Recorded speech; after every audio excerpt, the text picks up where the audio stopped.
नमस्कार, मेरा नाम है अनुराग और आप देख रहे हैं न्यू एजुकेशन रिवॉल्यूशन। विज्ञान में प्रयोगों से चीज़ों को समझना आसान हो जाता है। विज्ञान के शुरुआती समय से ही हम जल की संरचना के बारे में बात करते हैं, जिसमें अक्सर बच्चों के साथ में काम करते समय हम कहते हैं कि जल या पानी हाइड्रोजन और ऑक्सीजन से मिलकर के बना होता है। लेकिन जब बताने की बारी आती है तो अक्सर हम उस तरह का कोई प्रयोग बहुत कम दर्शा पाते हैं जिससे बच्चे समझ पाए कि ये इन दो चीज़ों से मिलकर बना है। इसी तरह से जैसे ही आगे की क्लासों में जाते हैं, बच्चे रासायनिक अभिक्रिया या केमिकल चेंजेस के बारे में, केमिकल रिएक्शन के बारे में पढ़ते हैं, जिसमें वियोजन अभिक्रिया के बारे में हम जल का विद्युत अपघटन का उदाहरण देते हैं। अब जल का विद्युत अपघटन क्या है, उसके बारे में प्रयोग करके दिखाते समय भी हमें बहुत सारी दिक्कतें होती है। यहाँ पर मैंने एक आसान सेटअप किया है जिसके द्वारा आप वियोजन अभिक्रिया, जल का विद्युत अपघटन और साथ ही जल के अणुओं के बारे में या जल हाइड्रोजन और ऑक्सीजन से मिलकर के बनाए, इन दोनों ही चीज़ों के बारे में बड़े आसानी से बच्चों को सिखा सकते हैं। इसके लिए हमें क्या चाहिए, एक बीकर के अंदर पानी चाहिए, एक इस तरह का सेटअप चाहिए जिसके अंदर ये, अगर आप देखेंगे तो मैं निकाल के दिखा देता हूँ। ये एक कांच का बना हुआ बीकर है जिसपे एक ये लगा हुआ है कॉर्क और उससे दो धातु के बने हुए इलेक्ट्रोड इसके अंदर हमने डाले हुए हैं। अब ये धातु के इलेक्ट्रोड को एक परिपथ से, बैटरी से जोड़ा हुआ है। एक वायर हमने प्लस से जोड़ा है, दूसरे वायर को हम माइनस से जोड़ेंगे। जैसे इस सेटअप को हम आसानी से कर सकते हैं और इस सेटअप के बाद में हम इस तार को जैसे ही बैटरी से जोड़ते हैं,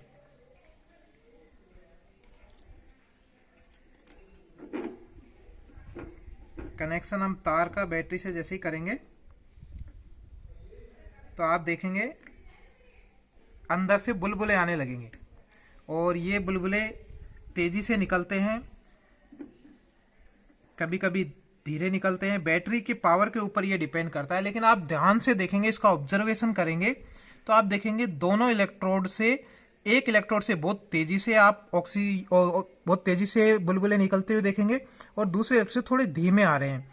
अगर हम सर्किट को देखें, जिस इलेक्ट्रोड से तेजी से निकल रहे हैं ये वाला, इसको हमने बैटरी के माइनस सिरे से जोड़ा हुआ है और जिस इलेक्ट्रोड से थोड़े धीमे बुलबुले निकल रहे हैं आप देखोगे वो प्लस से जुड़ा हुआ है।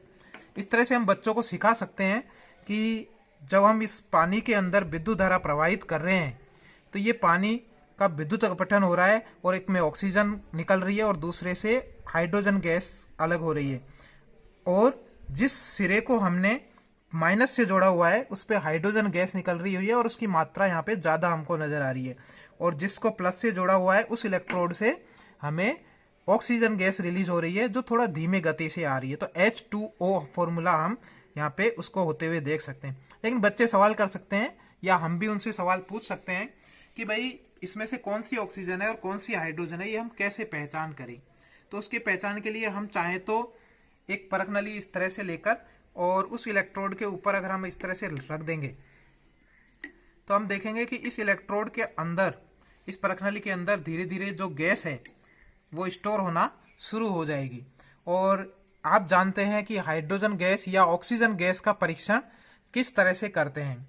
जब इसको हम धीरे धीरे इस तरह से रिलीज होगी तो इसको यहाँ से काफ़ी टाइम रखने के बाद में और इसको पानी के अंदर से ही दबा करके और इस तरह से निकाल लेंगे।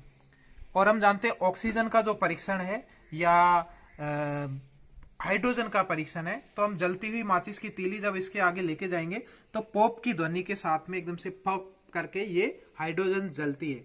और ऑक्सीजन वाली अगर परख नली के पास में दूसरी परख नली उस पर हम लगा दें तो वो जलने में सहायता करती है और ऑक्सीजन की तीली, माचिस की तीली तेजी से जलने लगेगी। तो ये एक सेटअप है सिंपल सा, जिसके द्वारा भी हम ये तीनों चीज़ें या जल का अपघटन के बारे में आसानी से पढ़ सकते हैं। अगर हमारे पास में ये सारे उपकरण नहीं हो तो हम आसानी से खुद का पर्सनल सेटअप भी बना सकते हैं। अगर हम इस बोतल है इसको यहाँ से काट दें और यहाँ पे दो छेद करके, और पेंसिल जो ग्रेफाइट होता है, पेंसिल का जो अंदर का काला काला भाग, उसको यहाँ पे इलेक्ट्रोड बना करके और बैटरी से जोड़ दें तो भी जल का अपघटन किया जा सकता है। तो ये सिंपल प्रयोग होते हैं जिनके द्वारा हम आसानी से जल के अपघटन को समझा सकते हैं। साथ ही वियोजन अभिक्रिया भी इसमें समझ में आ जाती है और पानी के जो घटक है वो भी इसके द्वारा आसानी से समझा सकते हैं। तो इस तरह से ये एक छोटा सा प्रयोग है, आप भी अपने घरों में करें और देखें। नमस्कार।